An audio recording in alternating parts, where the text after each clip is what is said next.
Salah satu film horor yang sebenarnya nggak horor-horor amat sih, tapi patutlah ya untuk ditonton mengisi waktu luang kalian. Film ini berkisah tentang seorang pembunuh berantai yang menyamar sebagai seorang fotografer. Ia telah melakukan serangkaian mutilasi mengerikan terhadap para korbannya yang dijebak dengan janji karir di dunia film. Akan tetapi, kejahatan di masa lalu itu belum usai. Arwah sang fotografer pembunuh ini kini menghantui bangunan tua yang terletak di tengah kota. Dan ia menyasar siapa saja yang masuk ke dalamnya. Bagaimana kelanjutan ceritanya? Nggak perlu lama-lama lagi. Inilah alur ceritanya yang akan kita rangkum di We Walk the Movie. Sofia, seorang perancang busana yang ambisius, baru saja membeli sebuah bekas pabrik tua di Los Angeles, tempat ia berencana meluncurkan lini busananya. Saat ini, ia dan saudara perempuannya sedang didampingi agen real estate yang menunjukkan setiap sudut gudang tersebut. Agen itu menjelaskan bahwa telah berupaya keras untuk melestarikan karakter historis dan tampilan aslinya selama bertahun-tahun. Setelah berkeliling dan memeriksa setiap detail dengan cermat, Sofia merasa yakin. Tempat ini persis seperti yang dia butuhkan. Dengan senyum puas, agen itu menyerahkan kunci kepadanya. Mempersilakan Sofia untuk mulai menikmati dan memanfaatkan ruang barunya. Tak lama setelah agen pergi, kedua wanita itu mulai menjelajahi gedung itu lagi. Mereka berjalan pelan, berdiskusi tentang tata letak ideal untuk menempatkan tumpukan bahan, barang-barang pribadi, dan semua peralatan kerja mereka. Keesokan harinya, gedung itu dipenuhi teman-teman Sofia. Mereka berkumpul untuk membantunya memindahkan barang-barang. Begitu berada di dalam gudang, semua orang terkesan berkomentar tentang betapa luas dan lapangnya ruang itu sekarang. Mereka berjalan berkeliling, mengagumi bagaimana Sofia mulai menghias setiap sudut. Sementara itu, Nadine yang berada di ruang tengah matanya tertuju pada sebuah manekin tua yang usang dan tertutup debu. Ia menghampirinya dan bertanya pada Sofia di mana ia menemukan benda itu.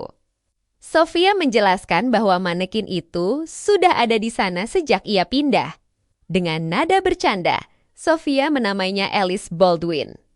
Ia lalu melangkah mendekat, memeriksanya lebih teliti, dan menyeka lapisan kotoran tebal yang menempel di wajah manekin itu. Tepat saat Sofia mundur selangkah, kengerian mulai terjadi. Mata manekin itu bergerak dan darah segar perlahan mulai menetes dari hidung.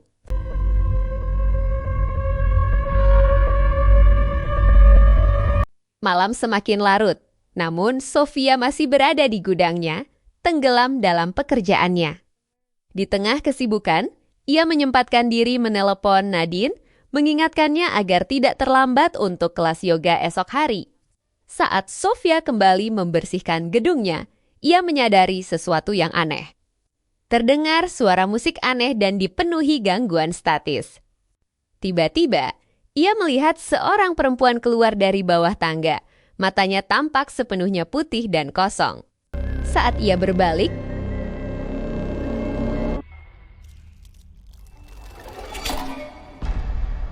keesokan paginya, Liana terbangun dengan perasaan tidak enak. Ia segera memeriksa ponselnya dan menemukan beberapa panggilan tak terjawab. Ada juga serangkaian pesan suara dari Nadine yang bernada khawatir, menjelaskan bahwa Sofia tidak muncul di kelas yoga. Panik menyergap, Liana segera bergegas menuju gedung pabrik untuk mencari tahu apa yang terjadi pada saudarinya. Saat dia masuk, matanya langsung tertuju ke lantai. Ponsel Sofia tergeletak di sana dan berlumuran darah. Jantungnya berdetak kencang. Liana terus mencari dengan napas terengah-engah, dan tak lama kemudian, ia menemukan tubuh Sofia tergeletak tak bernyawa.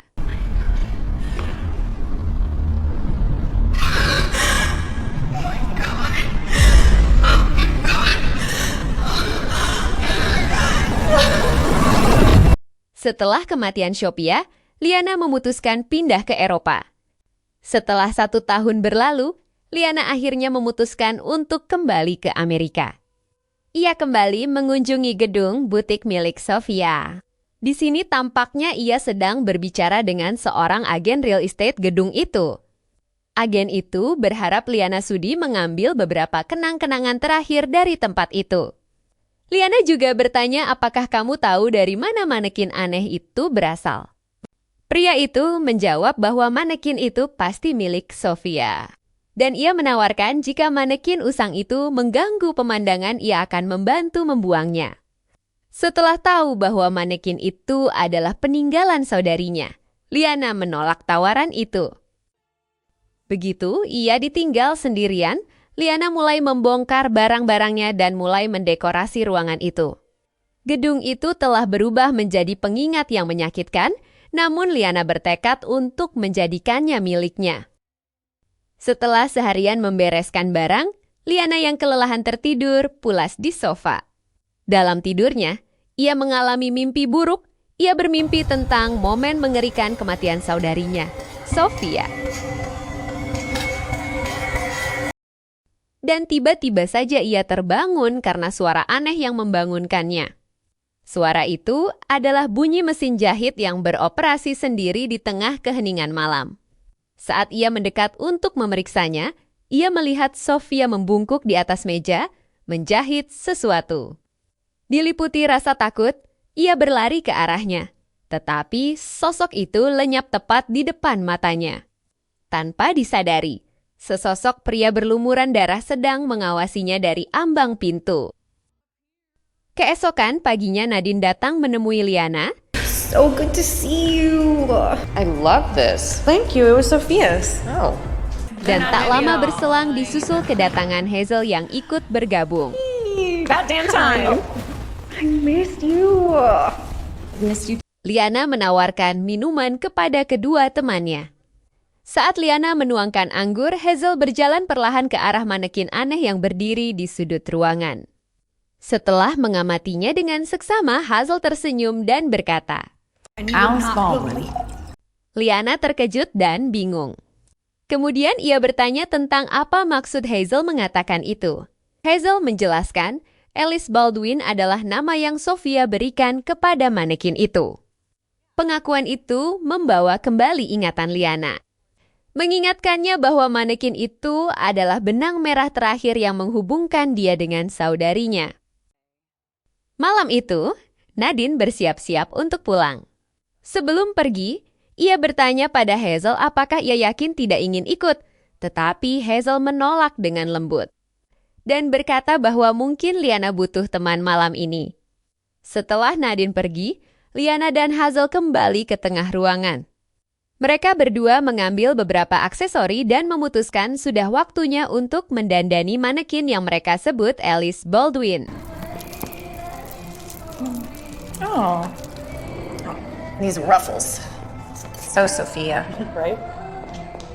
Tiba-tiba, terdengar musik mistis dari kamar sebelah.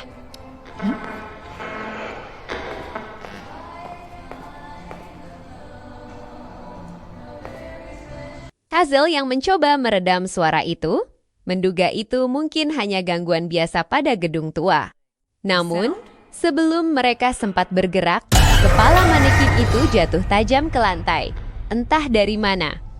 Bunyi benturan keras itu membuat keduanya terlonjak kaget. Mereka segera mencoba memasang kembali kepala Alice, tetapi seolah menolak, kepala itu jatuh lagi.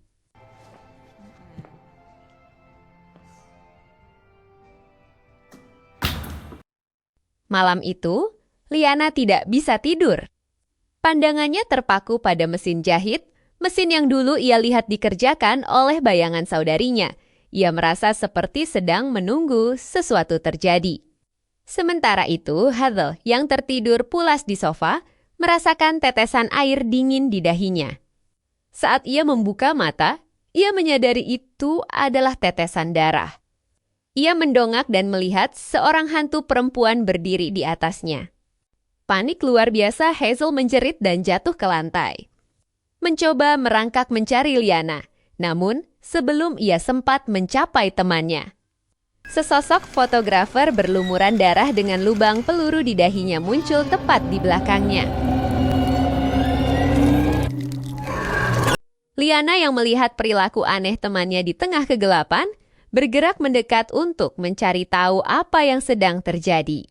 Saat itulah ia melihat Hazel memegang pemotong kain dengan erat, menekan mata pisaunya ke lehernya sendiri.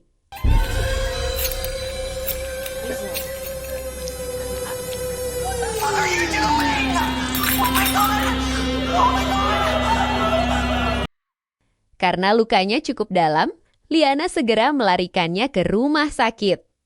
Di ruang tunggu, Liana dan Nadine duduk dengan wajah terguncang, mencoba berpikir keras apa yang telah terjadi.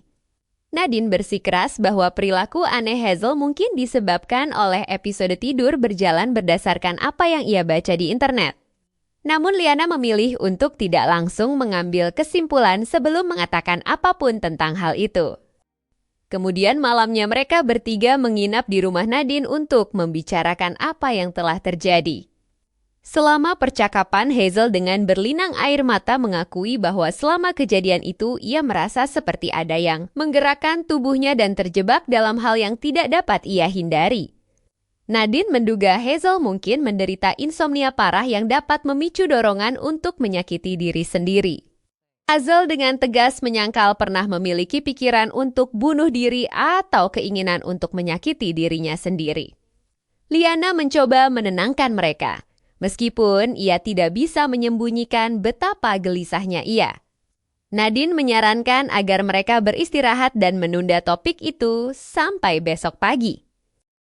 Malam itu, saat Nadine tertidur pulas, sesuatu yang tak terlihat mulai menarik-narik spraynya dengan kuat.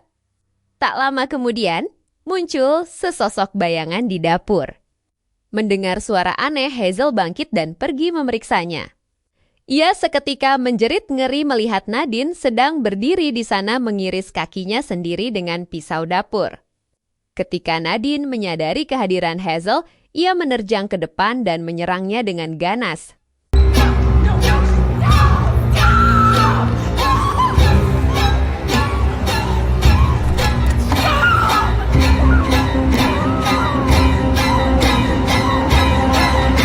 Saat ia melihat Nadine mencoba memasukkan tangannya ke dalam tempat pembuangan limbah makanan, ia bergegas kembali untuk menghentikannya.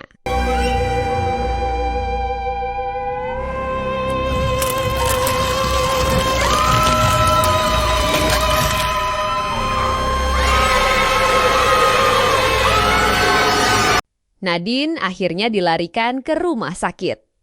Akibat luka-luka mengerikan yang disebabkan oleh kejadian di dapur itu, ia kehilangan satu jarinya. Terguncang oleh semua kejadian menakutkan ini, akhirnya Liana meminta bantuan teman prianya yang seorang dukun amatir. Dukun ini bernama Peter.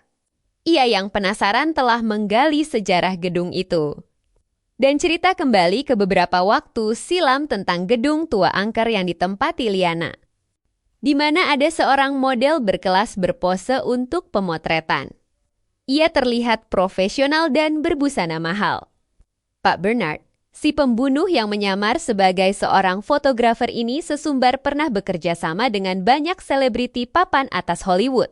Dengan dalih mengambil ukuran, Bernard mendekati model tanpa izin. Ia mulai mengukur tubuh sang wanita dengan pita meteran, menimbulkan rasa tidak nyaman yang jelas. Ketidaknyamanan itu memuncak ketika Bernard menyentuh lehernya dengan gerakan cabul.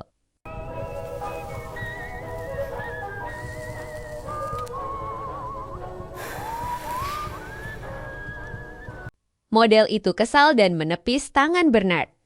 Ia juga mengatakan bahwa kelakuannya kurang ajar. Bernard pun kembali merayu model itu. Ia mengatakan, "Bukankah kamu mau menjadi pin-up girl?" Sesi foto pun berlanjut. Model wanita itu menuju ruang ganti. Ia sama sekali tidak menyadari mata Bernard diam-diam mengawasi dari kejauhan. Setelah selesai berganti baju, ia pun keluar mencari Bernard. Akan tetapi gedung itu kosong dan Bernard pun menghilang. Ia memanggil Pak Bernard berulang kali sambil berjalan menjelajahi gedung itu, tetapi tetap tidak ada jawaban. Ia hanya menemukan puntung rokoknya yang masih menyala tergeletak di meja. Merasa ada yang tidak beres, ia kembali ke ruang ganti untuk mengambil barang-barangnya. Pada momen ini ia tidak menyadari bahwa manekin di samping meja riasnya belum ada kepalanya. Daaan tiba-tiba, dengan suasana hening Bernard tepat di belakangnya. Ketika model itu menoleh, Bernard menerjang lehernya dengan kapak.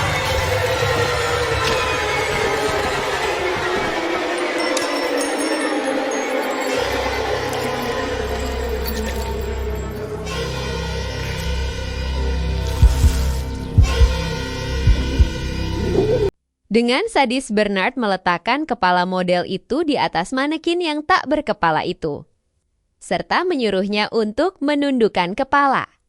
Akhirnya fotografer sialan itu mengambil foto manekin dengan tersenyum bangga pada hasil perbuatan jahanamnya.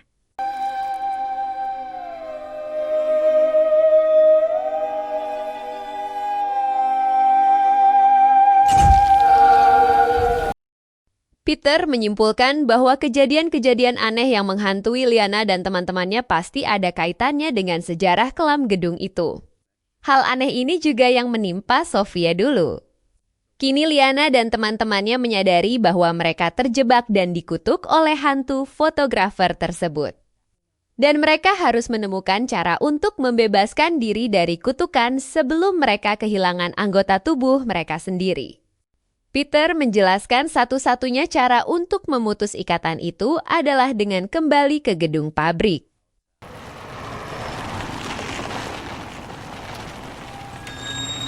Setibanya di lokasi Peter dengan peralatan pendeteksi dedemit, ia mulai bergerak menyusuri area tersebut dengan hati-hati. Peter mengamati setiap sudut, hingga akhirnya ia menemukan benda berbentuk aneh yang terbungkus rapat dalam kain tua berdebu.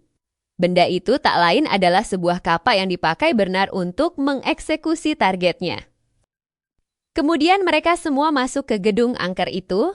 Peter segera menangkap pembacaan energi yang tak normal dari sudut terjauh gedung.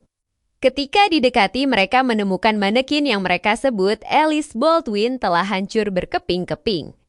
Meskipun tercengang oleh hal itu, mereka memutuskan untuk menyusunnya kembali. Sementara itu, Peter dengan sigap mulai memasang kamera dan sensor di sekeliling ruangan.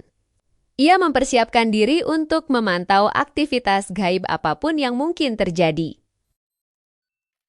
Mereka semua kini bersiap untuk mencoba kontak spiritual. Peter mulai mencoba memanggil arwah Bernard tapi tak juga mendapat respon.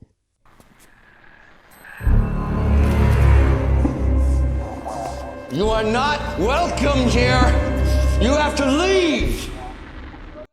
Hingga tiba-tiba cahaya kelap-kelip muncul di pintu dan itu pertanda ada sesuatu yang datang.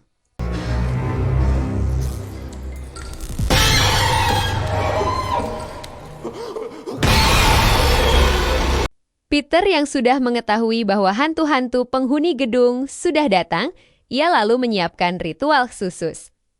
Ia membuat lingkaran yang ditaburi bubuk jimat dan menyuruh Liana Hazel dan Nadine untuk masuk berada dalam lingkaran. What happened? Please, just trust me. Inside the circle. Okay. Lalu ia meletakkan manekin tepat di tengah lingkaran. Tanpa ragu Peter mengiris tangannya sendiri lalu menuangkan darahnya ke atas manekin. Dengan membaca buku mantra, ia mulai melakukan ritual sambil mengelilingi Hazel, Liana, dan Nadine. Ritual ini dilakukan agar mereka semua terlepas dari target hantu fotografer sialan itu. Ketika pembacaan mantra selesai, patung manekin itu tiba-tiba mengeluarkan darah. Suasana pun menjadi mencekam. Dengan insting dukunnya, ia menyambar sebuah kapak dan mengayunkan dengan brutal ke arah manekin. Manekin itu pun hancur berkeping-keping. Dan ternyata di tengah serpihan itu, hal yang mengerikan terungkap. Di dalamnya terdapat tengkorak manusia. Oh my God. There's fucking... Saat tengkorak itu terbuka, kekacauan mulai terjadi. arwah fotografer tiba-tiba datang dan merasuki Liana. Ia mulai bertindak tak menentu, menyambar gunting dan mulai menyerang si dukun.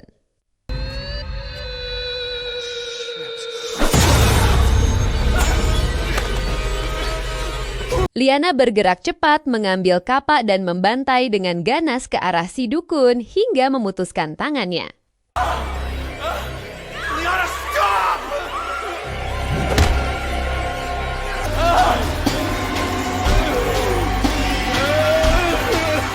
Hazel yang melihat hal mengerikan itu berinisiatif mengambil peniti dari perlengkapan menjahit mereka. Tanpa ragu ia menusukkannya ke punggung Liana. Saat itu juga Liana tersentak sadar dan melihat kenangan akan saudarinya. Liana akhirnya menangis sejadi-jadinya akan perbuatan yang tak ia sadari. Setelah itu, mereka semua akhirnya memutuskan untuk kabur dari gedung itu. Tapi disinilah hal mengerikan mulai terjadi. Begitu tempat itu kosong, arwah para korban mulai berkeliaran di ruangan itu mencari bagian tubuh mereka yang hilang.